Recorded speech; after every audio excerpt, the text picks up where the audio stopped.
Team Rocket is back again this week in Pokemon GO. Starting with raids, Palkia and Mega Lopunny will continue to be available until Thursday the 16th at 10 AM, when the attack and defense forms of Deoxys will take over in legendary raids and Mega Gallade will appear in 4-star Mega raids. All can be shiny. Deoxys isn't worth powering up for any reason, but it's considered a mythical, so now is your chance to get it for the Pokedex entry. Mega Gallade, while outranked by other Megas in the Psychic and Fighting types, is worth picking up at least for the Mega energy if you didn't play during the raid day. And of course, if you new to the game, Mega Gallade is a strong Pokemon to use in raids when Mega evolved, so it's well worth having on hand, as well for the Catch Candy bonus when active. The new raid bosses will be available until Friday, January 24th. Continuing from last week and running until Saturday at 8 PM, the Fashion Week event will be active with the bonuses of 2x Catch Stardust and 2x chance for Candy XL. Plus, you can continue to clog up your storage with costume variants of mostly useless Pokemon. In Max Battles this week, we won't see anything we haven't seen before. The Max Monday hour, running from 6 to 7 PM, will feature Squirtle. Blastoise has a Gigantamax form, so it could be a good opportunity to collect some more Squirtle candy. On Tuesday at 1 PM Pacific Time, the active Go Battle Leagues will become the Master League and the Color Cup Great League Edition. You can check the schedule in-game to see when the leagues change in your local time zone and to see what's coming up for the rest of the season. The weekly Spotlight Hour runs from 6 to 7 PM on Tuesday and will feature Roselia. Roselia? For 1 hour, it will be everywhere in the wild at a boosted spawn rate. The bonus will be 2x Catch XP. Rosa Raid requires a Sinnoh Stone and 100 candy, so it's not as accessible of a Pokemon as one would hope, but if you're looking for a good grass and or poison type raid attacker,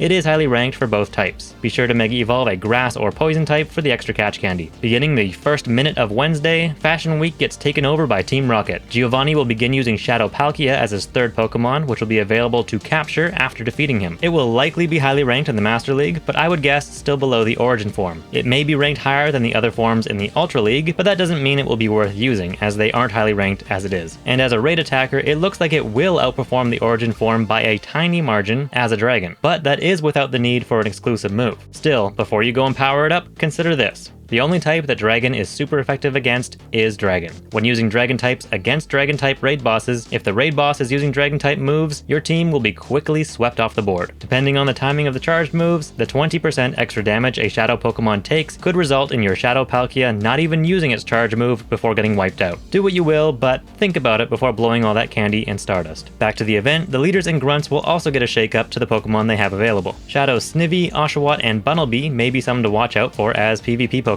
Shroodle and its evolution Grafai will be added to the game through 12-kilometer eggs, which you can obtain after defeating a Rocket leader, and the bonuses for the event are the same as always. Team Rocket will appear more often in balloons and at Pokestops, and you can remove frustration from Shadow Pokemon by using a charged TM. You'll also get encounters with a fancy Krogunk through snapshots. In Shadow Raids, Totodile could be of interest if you want a top-ranked PvP Pokemon, and if you didn't get enough of Ralts from Sierra, it evolves into a top-ranked Fairy type and will be featured in the Community Day Classic later this month, so you'll have a chance to get a ton of candy, and Electabuzz evolves into a top-ranked Electro-type attacker. On Wednesday, the weekly raid hour runs from 6 to 7 PM and will again feature Palkia. An instant raid will appear on most gyms at 6 PM if there are players nearby with the game open. The raid will last 25 minutes, then there will be a 5-minute break before the next 25-minute raid will appear. PokeStop Showcases will end on Wednesday and Sunday at 8 PM, likely featuring event-themed Pokemon. Enter them for easy Stardust and XP, and you could win premium items. As mentioned, raids will change over at 10 AM on Thursday. Weekends in January feature Shadow Registeel in 5-star Shadow Raids. Shadow Raids are in-person only. Shadow Registeel is outranked by the non-Shadow version in both the Great and Ultra Leagues, so if you find one with low attack, high defense, and high HP, it may be worth purifying for use in those leagues. Registeel is a pure Steel type, making it weak to Fire, Fighting, and Ground. On Sunday the 19th from 2 to 5 PM, Shadow Ho-Oh will feature in a Shadow Raid Day. Similar to a raid hour, instant raids will appear at most gyms every 30 minutes. The remote raid limit will not be increased because Shadow Raids are in-person only. For event bonuses, you can get 5 additional free raid passes by spinning gyms, but you can only hold 1 at a time, so you need to do in-person raids during the event to make use of these. You can save a free raid pass from Friday and will get another 2 by default on Saturday, so that's 8 free raids you could do during the event. The shiny odds for Ho-Oh will be increased for these raids, and if you use a charged TM on any Ho-Oh you catch, it will forget frustration and learn the move Sacred Fire, which is its signature move and usually requires an elite TM to obtain. And of course, there will be an event ticket for a Shadow Shadow Paid Day. The paid ticket bonuses will be active until 10 PM local time, so you can take advantage of them for other raids after the event is over at 5 PM. It will get you 8 additional orange raid passes, plus the rewards from completing raids will be upgraded with 50% more XP, 2 times Stardust, and an increased chance for Rare Candy XL. Non-Shadow Ho-Oh with Sacred Fire is more highly ranked in the Master League, so you could purify one with good IVs if you get enough candy to take one to level 50. However, when purifying a Pokemon, the move Return replaces whatever move is in the first charge slot. So, unless a purified Ho-Oh is also eligible to learn Sacred Fire with a regular charge TM, you may still need to use an Elite TM after purifying to get Sacred Fire. Alternatively, it may be possible to unlock the second move and use a charge TM to get Sacred Fire in the second slot, which will be preserved when purifying. Maybe someone in New Zealand with Stardust and candy to burn can test this for the rest of us. As a Fire-type raid attacker, definitely remove Frustration on your best 1 or 2, but I would hold off powering any up and instead wait until Reshiram is available in raids during the upcoming Unova Tour. Not only is Reshiram ranked higher, but it's more Stardust efficient because it's not a Shadow, and it can be lucky traded for even more of a Stardust discount. Fashion Week and the Taken Over event will then end at 8 PM, along with the weekend PokeStop Showcase, and the seasonal bonuses for Dual Destiny will continue to be active until March 4th. And that's it for the week ending Sunday, January 19th, 2025. If you'd like to download a full resolution image of this calendar, you can find a link in the description to my Patreon page where you can access the image for free. You can also sign up to my weekly newsletter to get these delivered straight to your inbox. Thanks for sticking around to the end. I thought I would just pop in here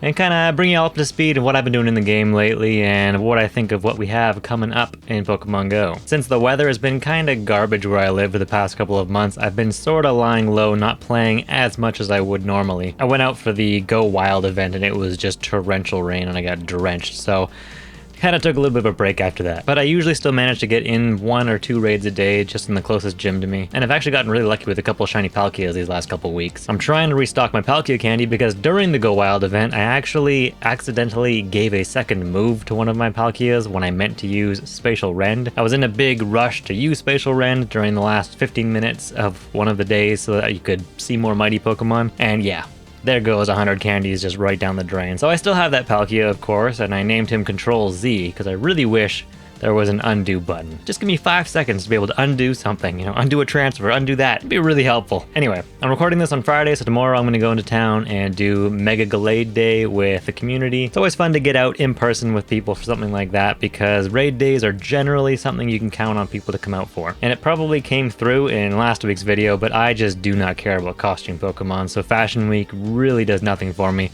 Although I did get a shiny Butterfree from my 3-star raid. I'm sure my daughter will like looking at that one. Something I've been completely ignoring and now I'm kind of starting to regret it is Dynamax Pokemon. Dynamax, Zapdos, Moltres, and Articuno are coming into raids, coming into battles pretty soon. And I really thought they were going to take a lot longer to get to legendary Pokemon in Dynamax. I thought we'd for sure see more pseudo-legendaries. I mean, Beldum was kind of there with Metagross being quite a powerful Pokemon, but I thought we'd see something like a Dratini or a Bagon, like just dragons in general first. So going straight to the Kanto Birds, it kind of seems like they're bookending a little bit of the first generation here with the Gigantamax Kanto starters in October to kind of launch this wave, and now here we are in the end of January already with the Kanto legendaries. So I am interested to see where the system goes. I just really hope these can be done with 4 players because getting a group together for this, it's just not going to be practical. At least a large group. I mean, getting a group of 4 people together, that's somewhat manageable, but these groups that you require for Gmax is just too much to do 3 weeks in a row. But anyway, most of my time in the game lately has actually been spent clearing out my storage. I'm just being super aggressive with getting rid of everything I'm not using. A lot of stuff that I've saved that has good PvP IVs of just Pokemon that are not good in PvP, and I don't really play PvP much anyway.